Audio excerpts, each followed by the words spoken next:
I still remember the feeling of arriving in Dolores, that small town in southwestern Colorado where my assignment began. It was early October, and the cold had already started creeping through the narrow streets like it was trying to push out anyone who dared stay too long. I've worked in dozens of remote towns, but Dolores felt different. Not hostile, just too observant, too quiet, as if every house watched me while I drove past.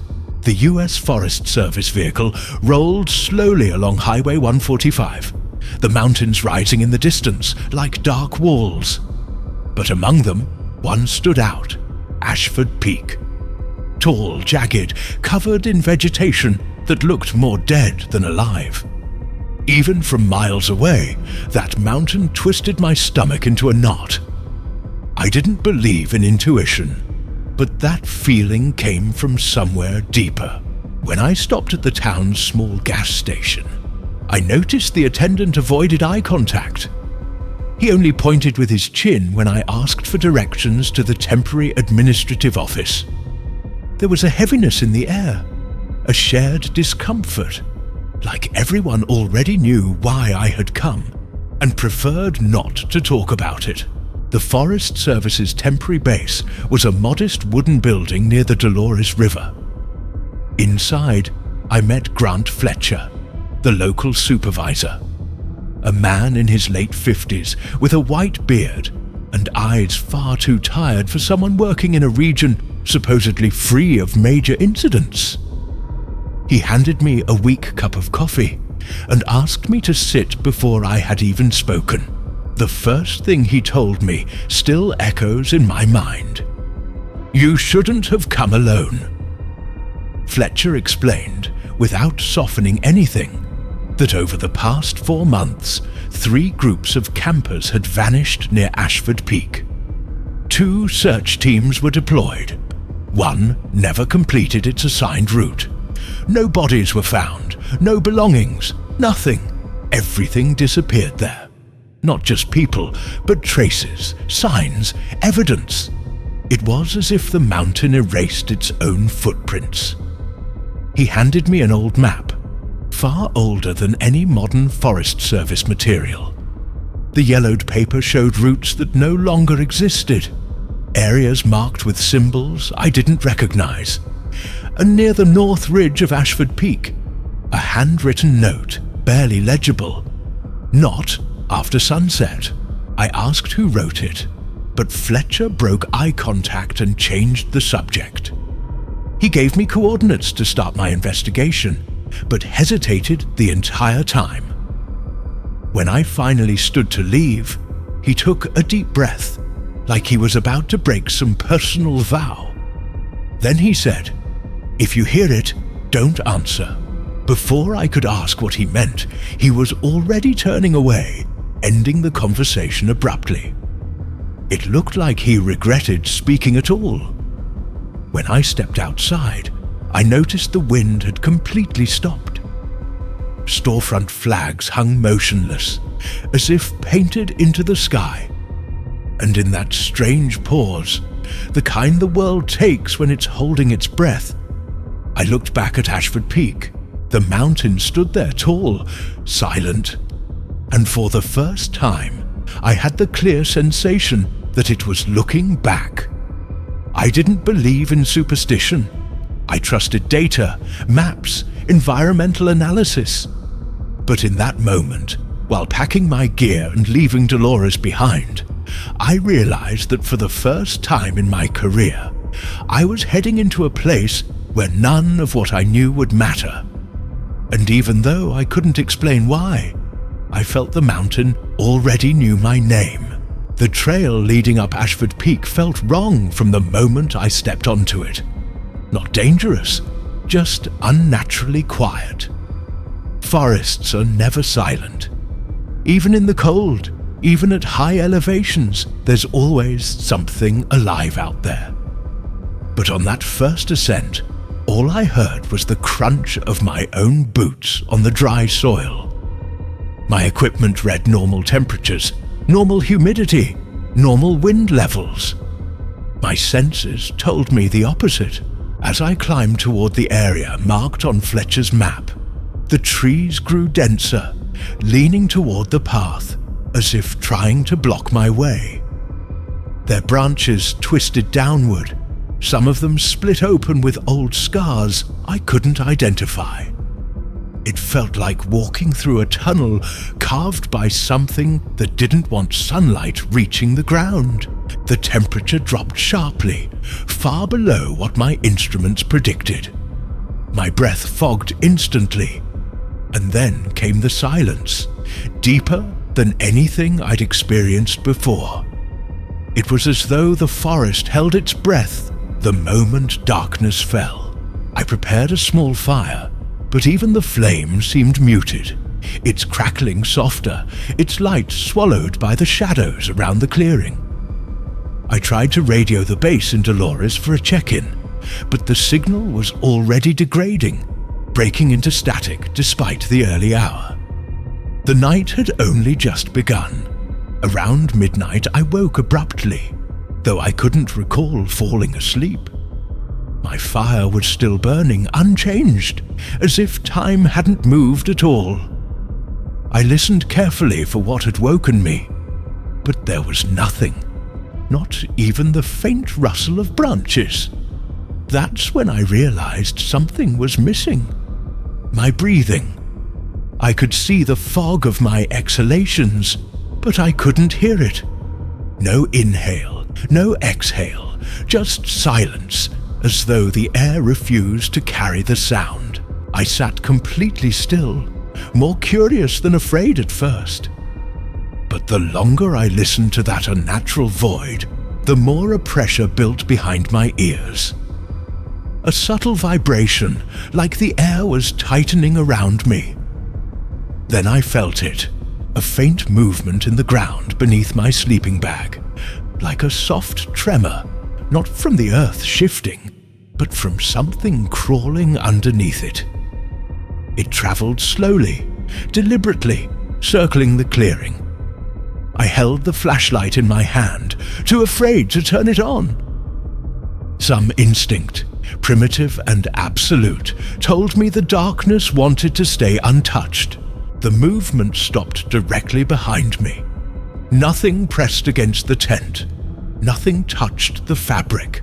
But I felt it towering there, just outside, like a presence waiting for me to acknowledge it. Every part of my body screamed not to turn around. So I didn't.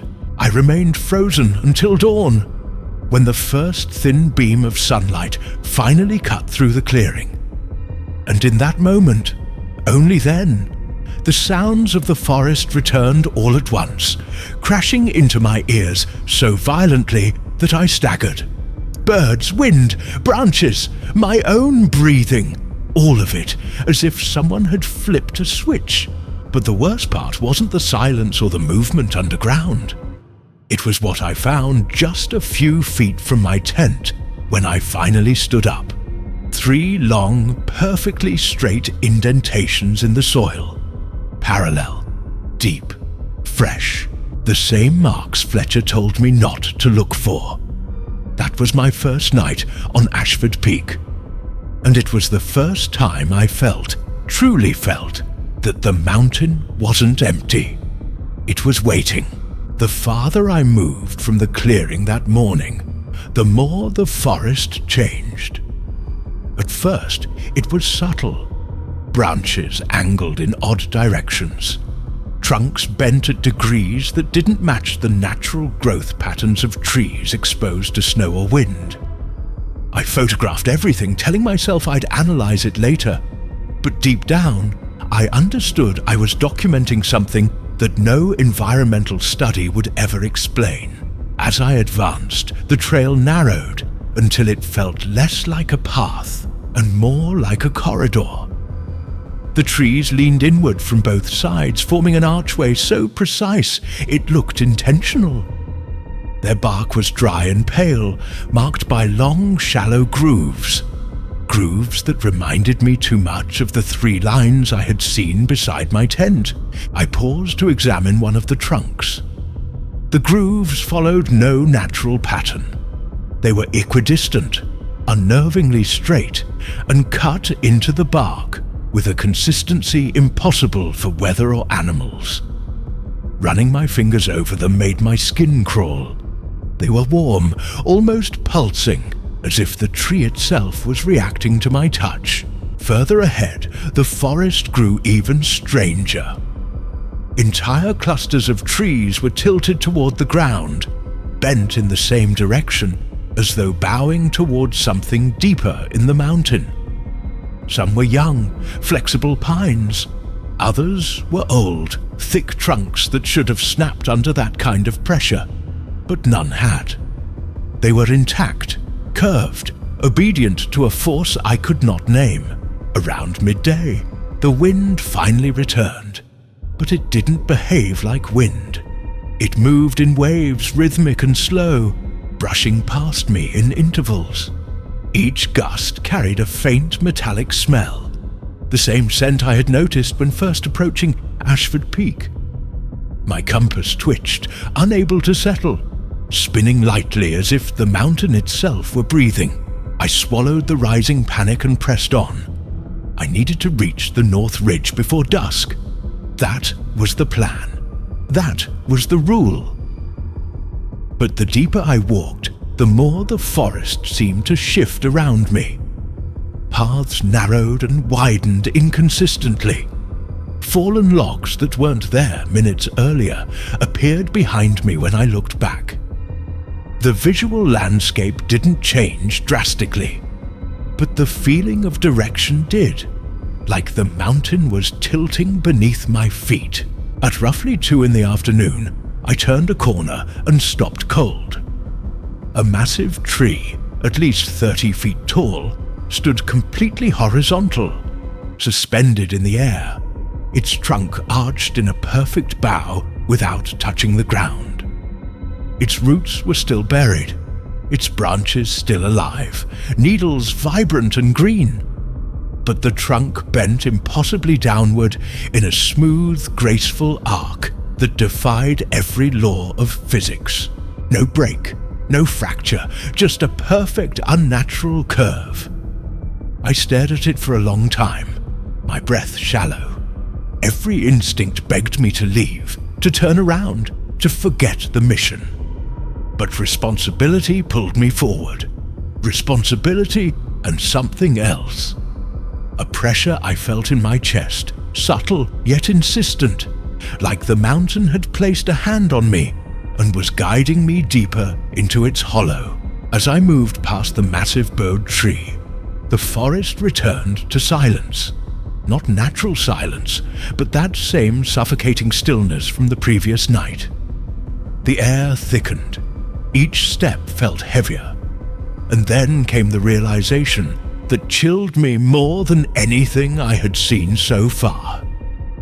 All the trees were bending in the same direction, toward the northern ridge, toward the abandoned mine, as if pointing, as if preparing a path, as if welcoming me. I tightened the straps on my pack and continued on, because at that point I understood one thing clearly. Whatever lived on Ashford Peak wanted me to see what came next. By the time I reached the ridge, the sun was starting its slow descent toward the jagged horizon. I should have turned back. Every protocol, every instinct, every memory of Fletcher's warning told me not to press forward after dusk. But the forest itself left me no choice. The bowed trees formed a narrowing path that funneled me straight toward the northern slope. That was when I found the first set of deep scratches carved into the mountainside. At a distance, they looked like natural erosion. Vertical lines cut into the stone, rough and weathered. But as I approached, my stomach tightened. These marks were not the work of time or water.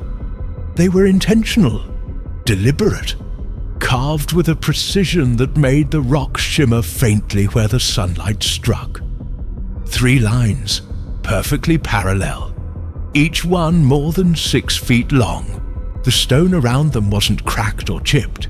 It was bent inward, as if something had pressed the rock like soft clay. I touched the grooves carefully. The stone felt warm, the same pulsing warmth I had felt in the trees earlier. I pulled my hand away immediately. This wasn't human, and it wasn't geological. Whatever made those marks had done so recently. I followed the scratches farther up the ridge. They appeared repeatedly, on boulders, on tree trunks, even across the ground where layers of moss had been cleanly sliced away. The spacing never changed. The depth never varied. The marks were made by something flawless, mechanical in its precision, but alive in its intent. The worst were the ones I found on a fallen log. Not because of their size, but because of what lay embedded inside them. Strands, fibers, long threads of something metallic, yet organic, flexible like tendon, but reflective like wire. I pulled one free. It glistened in the fading light, humming faintly, like it had been vibrating moments before I touched it. I felt a chill run through me. This wasn't shed skin. It wasn't fur. It was something else entirely. Something that shouldn't exist in any ecosystem. As I knelt to examine the fiber, a sound, if I could even call it a sound, rose behind me. A pressure more than noise. A shift in the air that pushed against my ears. I froze. The forest had fallen completely silent again. Even my heartbeat felt muted. Slowly, I turned. A boulder about 15 feet away bore a new set of scratches.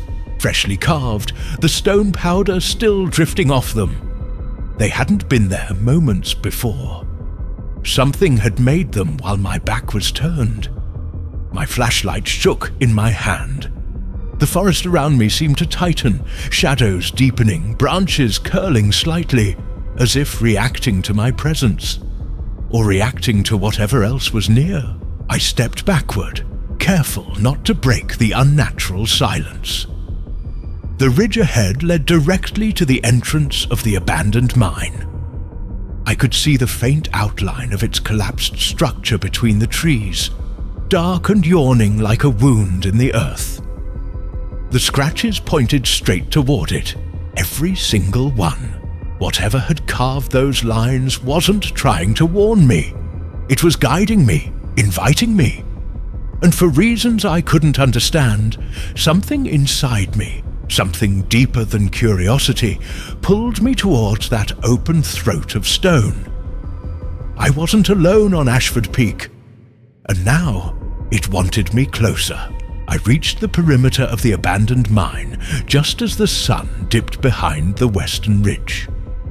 Shadows stretched over the forest floor like a rising tide, and a familiar tension settled into the air, thick, heavy, expectant. My survival training screamed at me to retreat, to descend the mountain before full darkness. But something about the mine held me in place.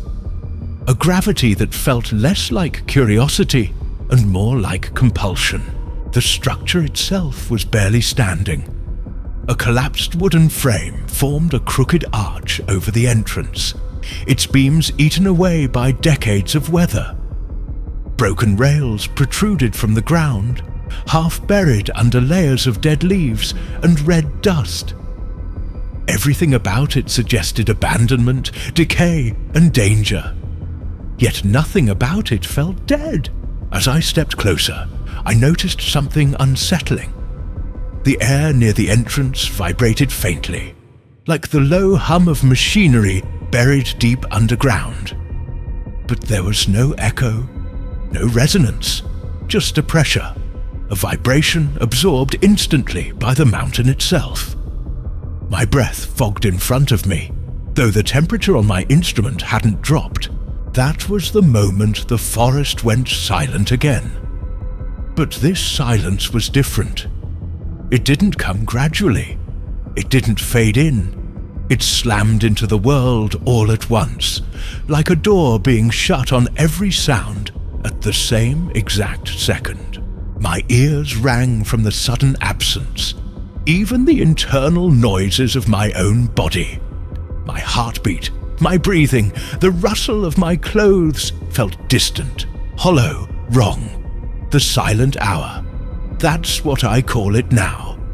The moment Ashford Peak decides that sound no longer belongs to you. I stood perfectly still, afraid that any movement might attract whatever enforced that terrifying hush. As the silence deepened, the vibration in the air intensified. It wasn't audible, but it pulsed through my bones in slow waves, each one colder than the last. I tried to radio Dolores again, even knowing the signal wouldn't reach. The device clicked on, but instead of static, I heard something new, something worse. Breathing. Not human breathing, not animal breathing. It was too slow, too deliberate, each exhale drawn out as if from lungs the size of a room. And it wasn't coming from the radio. It was coming from the air around me, radiating through the silence itself. My body froze, my throat tightened. The breath, whatever was producing it, came from deep within the mine, echoing outward in a rhythm that vibrated the ground beneath my feet. Then it stopped, and in the absolute stillness that followed, something shifted inside the mine. Not footsteps, not movement, a presence, a weight, a pressure that felt like a gaze. Then the scratches started, not physically on the stone, not yet, but in the soundless air. The vibration changed, becoming sharper, like 3 long blades dragging slowly through the space around me. I felt the motion rather than heard it, a slicing pressure that moved across my skin without touching it. My instincts shattered. I stepped back once, twice, unable to take my eyes off the mine's black entrance. The temperature plunged further with each retreating step. My breath stopped fogging. The air became thinner, harder to draw into my lungs. The silent hour was ending, and something inside the mine knew exactly where I stood. Just as the last ray of sunlight vanished, a low tremor rippled through the earth, and the soundless pressure of the scratches stopped abruptly. Then, all at once, the world came crashing back. Wind roared. Branches shook violently. The forest screamed with noise. The silence was gone, but the terror remained. Whatever lived inside that mine didn't want to be disturbed at night. And I had arrived exactly when it awakened. I didn't sleep that night. After the silent hour broke, the forest erupted with noise. Too much noise. The wind howled through the trees in violent bursts, branches cracked under invisible pressure, and distant groans echoed across the ridge, as if the mountain itself were shifting in its sleep. It felt less like nature returning to normal, and more like something correcting itself after being disturbed.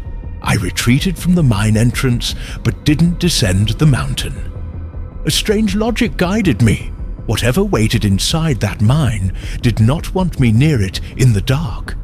But during the day, it might allow me to understand.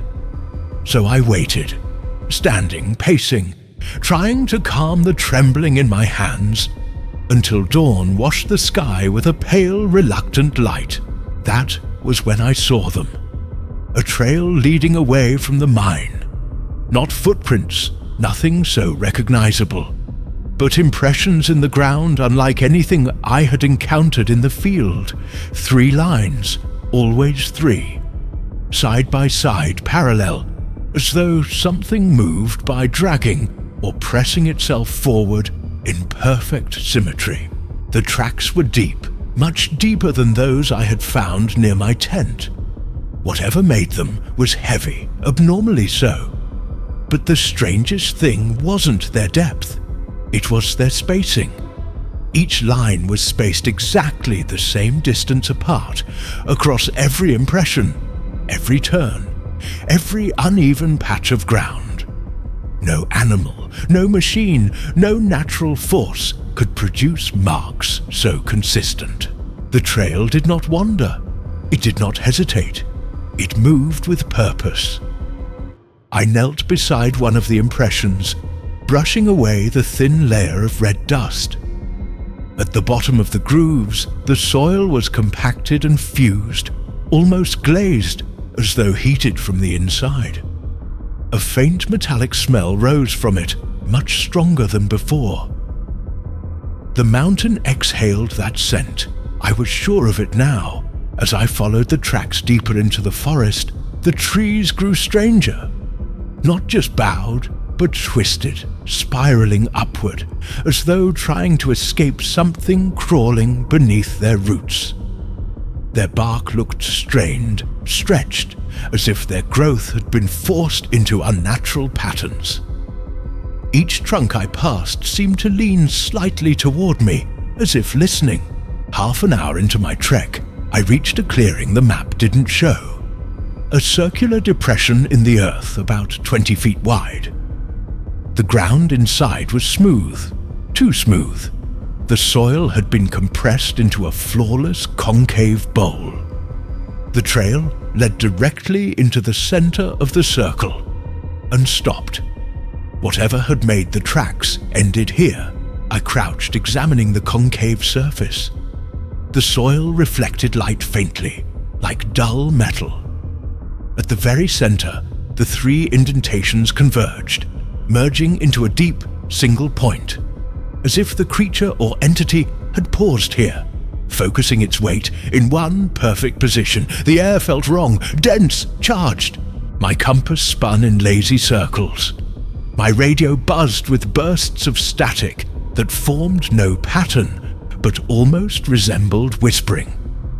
I stood slowly, scanning the tree line. Every tree around the clearing bent inward, forming a ring that enclosed me. Their branches drooped toward the center, like fingers reaching for something, or pointing at someone. And then the vibration began. A low tremor rolled beneath the soil, subtle at first. I placed a hand on the ground. It grew stronger, like something was shifting beneath me. The bowl-shaped clearing amplified the sensation, sending waves up my legs and into my chest. Then it stopped. Instantly, the forest fell dead silent. I turned to leave, instinct overriding curiosity, when I saw it. New tracks, fresh tracks. 3 lines pressed into the soil behind me, leading from the direction of the mine. They hadn't been there moments before. I stared at them, heart pounding, a cold realization spreading through me. The tracks weren't just remnants, they were messages. The mountain wasn't simply showing me where something had gone. It was showing me where something was now. And whatever it was, it had begun to follow me. By the time I retraced my steps back toward the mine, the sun was already descending behind the jagged ridge again. I felt the hours slipping away faster than they should have, as if the mountain was stealing time in the same way it stole sound. My legs ached, my throat was dry, and a tension I couldn't shake crawled constantly beneath my skin. But I knew one thing with absolute certainty. Whatever was leaving those tracks, whatever had carved the scratches, whatever had waited inside the darkness during the silent hour, it all began in the mine. And if I wanted answers, I had to go in before nightfall. The mine entrance loomed like the open jaw of some colossal creature, its rotting wooden beams jutting out like splintered teeth. The air that seeped from it was cold, not the natural cold of underground spaces, but a sterile, lifeless cold that felt engineered, manufactured. The metallic smell I'd noticed before was stronger here. Almost chemical, almost alive. I paused at the threshold, switching on my headlamp. The beam of light felt weak, as though the darkness inside absorbed most of it before it could touch the walls. The first few steps were slow, cautious. Gravel shifted under my boots, echoing softly, until it didn't. 5 feet inside, the sound vanished. Completely. My footsteps continued, but the echo was gone. The space swallowed noise as efficiently as the silent hour did. Yet it wasn't silent outside the mine. Only here. Only in this tunnel. As I moved deeper, the carved wooden beams gave way to natural stone. Thick veins of mineral streaked the walls. Some iron, some quartz, and some glowing faintly with a reddish tint I had never seen in any geological sample. My light refracted strangely off them, bending in unnatural angles, casting shadows that didn't match the contours of the rock. I wiped the sweat from my forehead, though the air was freezing. My breath fogged, hovered, then dissolved instantly. Then I reached the structure. It was impossible to miss. Standing in the center of a widened chamber, an arch of stacked stones forming a crude but unmistakably intentional construction. It was older than the mine, much older. The stones were worn smooth as if shaped by hands, yet uneven and jagged in places, as if whatever built it lost control halfway. Symbols covered the arch. Symbols identical to the frantic scratches outside, but arranged with purpose here. Swirling patterns, broken circles, interlocking crescents, 3 repeating lines, the same mark over and over. I stepped closer. The air around the arch vibrated faintly, the same bone-deep tremor I'd felt in the clearing. My hand moved involuntarily to the stone surface, drawn in like a moth to flame. When my fingers brushed the carvings, a jolt ran through my arm. Cold, electric, and impossibly quiet. And then the whisper began. Not a sound, not a voice. A presence sliding into my mind, weaving between my thoughts like smoke seeping through cracks. It wasn't speaking words, but I understood the feeling behind it. Hunger, expectation, recognition. The arch wasn't a doorway. It was a beacon, a focal point. A place where whatever lived inside this mountain touched the world outside. My hand trembled as I forced myself to step back. The chamber swayed slightly. No, not the chamber. My vision. The carvings pulsed lightly, rhythmic, like veins carrying something beneath the stone. I turned to leave, to escape before anything else could reach me, but froze immediately. The tracks were there, 3 lines pressed into the dust of the mine floor, fresh, leading directly toward the chamber. But worse, far worse, was what lay beyond them. A deeper shadow in the tunnel, darker than the rest. Still, waiting. I lifted my light only to watch the shadow retreat. Not by movement, but by thinning. Dissolving into the walls like mist being inhaled. My breath caught. My heart hammered. Every instinct told me I had stepped into something's den.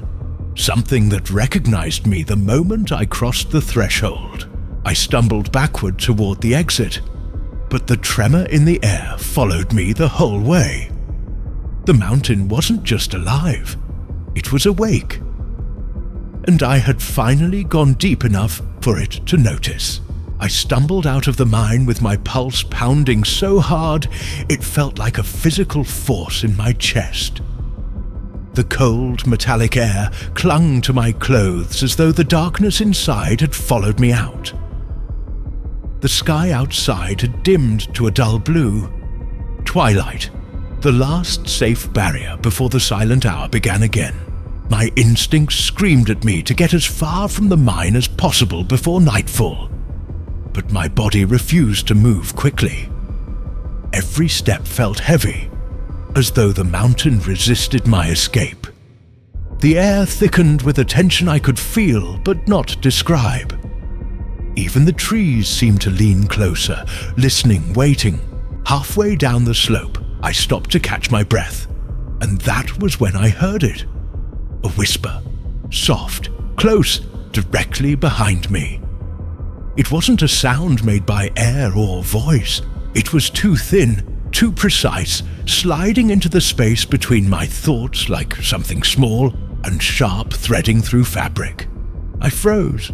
The whisper came again, clearer this time, though still impossible to understand. It wasn't language, it wasn't noise, it was intent. A meaning without words pressing against my mind with a quiet, dreadful familiarity. I turned slowly, afraid of what I might see. Nothing moved. The forest was still. But the whisper didn't stop. It circled me, not through the air, but through my head, as though the mountain itself was learning the shape of my thoughts. I felt pressure building behind my eyes, a cold sensation crawling down the back of my skull. I clamped my hands over my ears, but it didn't matter. The whisper wasn't entering through my ears. It was coming from inside. My flashlight flickered, sputtering against the encroaching dusk. In that dim light, I noticed something that made every muscle in my body tighten. The ground behind me was marked. Fresh tracks. 3 lines, pressed deep into the soil. So deep they looked carved, but I hadn't heard anything approach. I hadn't sensed movement. I hadn't felt a presence behind me. Until the whisper. I backed away slowly, unable to tear my eyes from the tracks. They weren't simply following me now. They were appearing in response to my movement, mirroring my steps. As I retreated, another impression formed in the dirt. Smooth, perfect, deliberate. I gasped. The whisper surged in intensity, curling around my fear like it was savoring it. My legs finally responded, and I turned to run. Not downhill, not towards safety, but anywhere that wasn't here, anywhere that wasn't pinned beneath whatever intelligence watched me from the shadows of the mountain. As I sprinted through the warped trees, their bowed trunks swayed, not from wind, but as if shifting subtly to make room for something moving alongside me, unseen. The whisper grew louder, sharper, more purposeful. It wasn't trying to frighten me anymore. It was trying to communicate. And beneath the cold, invasive murmur, I felt a message begin to form. A wordless command. A pressure. A pull. Come back. I stumbled, falling hard onto the brittle underbrush. My light skidded across the ground, illuminating the forest in jerking flashes. In the chaotic beam, something moved behind a tree. Something tall, impossibly thin, its outline bending in ways a body shouldn't. Before I could focus on it, the light flickered out. Darkness swallowed everything. The whisper pressed itself fully into my mind then, overwhelming, suffocating, until a sudden distant noise snapped through the forest like a blade. Wind. The world roared back to life. The whisper vanished. The presence withdrew. The forest breathed again. I scrambled to my feet, shaking, desperate to leave the ridge before the silent hour returned. But as I fled, one thought hollowed me out more completely than any fear. The whisper had not been a warning. It had not been a threat. It had been a greeting. My descent from Ashford Peak felt nothing like the climb. I knew the terrain. I should have retraced my steps easily. But the mountain had changed around me. Paths I remembered were gone. Clearings I had crossed only hours earlier were swallowed by new growth. Bowed trees bending inward like ribs closing around a lung. It didn't matter how fast I moved. I always felt watched, followed, measured. Every few steps I found new tracks. Not scattered, not chaotic, but placed with intention. 3 perfect parallel lines marking the soil, always fresh, always positioned where I would see them. They weren't following me anymore. They were herding me. The forest grew darker far too quickly for the hour.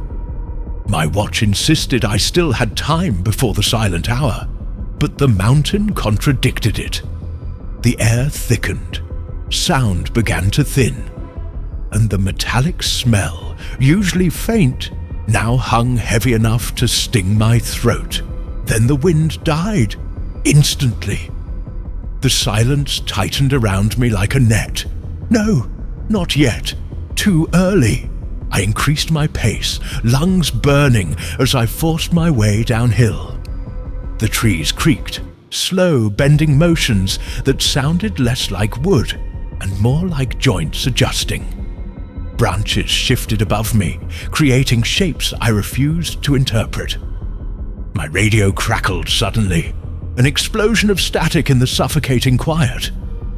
For a brief moment, hope surged through me. Maybe I had reached a lower elevation. Maybe the signal was returning. But then the static changed. Rhythm, breath, meaning. The whisper. This time it was stronger, clearer, threading itself into the static like a second frequency. The two merged, creating a sickening low resonance that vibrated in my skull. My knees buckled. I pressed the radio against my chest, as if crushing it would silence whatever was speaking through it. But the whisper wasn't coming from the radio. It was coming from behind me. Again, I turned slowly, terrified that I would see the tall, contorted silhouette from before. But the forest was empty, visibly empty. And still, the presence pressed against me, heavy and deliberate, like a hand placed on the back of my neck. A cold breath drifted past my ear. Then the whisper sharpened into a shape. Stop. My body obeyed before my mind did. My boots rooted to the ground. The forest held its breath. So did I. The shadows around the bowed trees deepened, stretching unnaturally long, converging behind me as though something immense and shapeless was crouched just beyond them. The whisper pressed harder. Come back! My jaw clenched, my hands fists. I forced my legs to move, 1 step, 2 steps, breaking the invisible pressure. The moment I did, the forest reacted violently. A tremor pulsed through the earth. Branches whipped overhead. Trees groaned in agony. And out of the corner of my eye, I saw it. An imprint forming in the soil not 10 feet behind me. 3 deep marks sinking down, as though pressed by an invisible weight. Then another, and another, approaching. No footsteps, no sound. Just the earth deforming under something that wasn't meant to exist above ground. That broke my paralysis. I ran. I fell. I slid. I slammed into trees, but I kept running. The forest blurred into streaks of black and grey. My lungs burned. My vision tunneled. But I refused to stop. Not for air. Not for pain. Not for the whisper screaming now inside my skull. I saw a break in the trees, light, pale and genuine. A downward slope. The trail. The real trail. I didn't think. I threw myself down it, half falling, half tumbling. Rocks cut through my palms. Branches sliced my arms. But the air grew warmer, thinner, louder. Sound was returning. The forest behind me roared in frustration. wind whipping in reverse as if sucked back into the mountain. The pressure in my skull snapped like overstretched wire. The whisper vanished. The presence retreated. And then, noise, wind, life. I burst out of the tree line and collapsed onto open ground, the lights of Dolores faint in the distance below. My entire body shook, part terror, part exhaustion, part disbelief that I had truly escaped. But as I forced myself to my feet, staggering towards civilization, I realized something far worse. Ashford Peak hadn't let me go. It had released me, on purpose. And deep inside my mind, faint, patient, familiar, the whisper continued. I made it back to Dolores long after sunset. I don't remember the walk through town. I don't remember entering the Forest Service outpost. I don't remember speaking to anyone. All I remember is sitting on the floor of my temporary quarters, staring at my trembling hands, dirt still lodged beneath my fingernails, the whisper lingering faintly behind my thoughts, like a residue the mountain had left inside me. Fletcher found me at dawn. He didn't ask what happened. One look at me was enough. He closed the door, lowered his voice, and said something I'll never forget. "You hear it now, don't you? Not what did you see? Not what did you find? Not are you hurt, but you hear it." That was when I realized the truth. Fletcher had heard it too. He never told me how, or when, or why he stayed in this town after hearing it. Maybe he didn't know how to leave. Maybe he didn't dare. Maybe Ashford Peak chooses who it follows. He placed an old metal compass on the table between us. Its needle spun wildly, never settling. "I got this in the mail 6 months ago," he said quietly. "No note, no explanation, just that." He hesitated. The next day, the whisper started. I stared at the compass. My stomach tightened. It was identical to the one I had been sent recently, after escaping the mountain.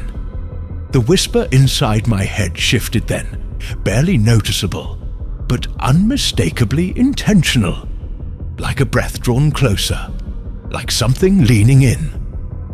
Fletcher must have seen the change in my face. He stepped back. "You need to leave, Dolores," he said. "Whatever it woke up, it doesn't stay on the mountain." His words should have terrified me. Instead, they confirmed what I already felt. Ashford Peak wasn't a place. It was a presence, a consciousness that extended beyond stone and soil, and now it knew me.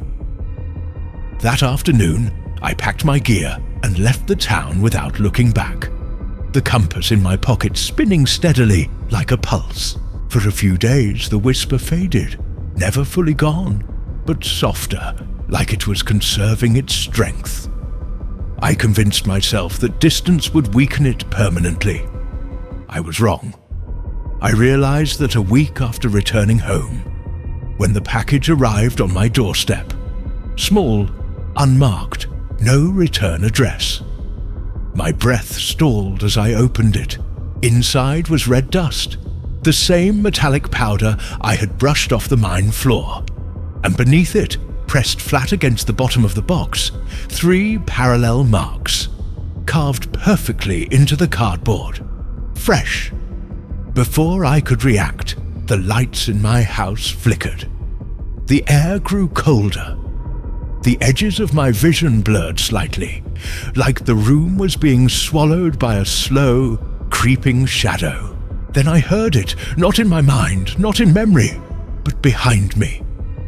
A whisper, soft, close, patient. The same greeting I had heard on the ridge. My legs locked in place, my breath caught in my chest. I didn't turn. I knew better now. But the whisper deepened, curling around my thoughts with familiarity. It wasn't a warning. It wasn't a threat. It was a reminder. A confirmation, a promise. Ashford Peak had found me, miles away from its ridges, miles away from its bowed trees and impossible tracks, miles away from the mine where its voice first reached me. The mountain had returned. No, it had never left. Now, when I close my eyes at night, I feel the vibrations beneath the floorboards, sometimes faint, sometimes stronger, sometimes so sharp they rattle the frames on my walls. The whisper has become constant, threading itself between my thoughts, shaping my dreams, guiding me with that same quiet insistence. And the compass on my nightstand never stops spinning. I know what it wants. I know it won't stop. Ashford Peak doesn't call people to find answers. It calls them to come back. And eventually, soon, I will.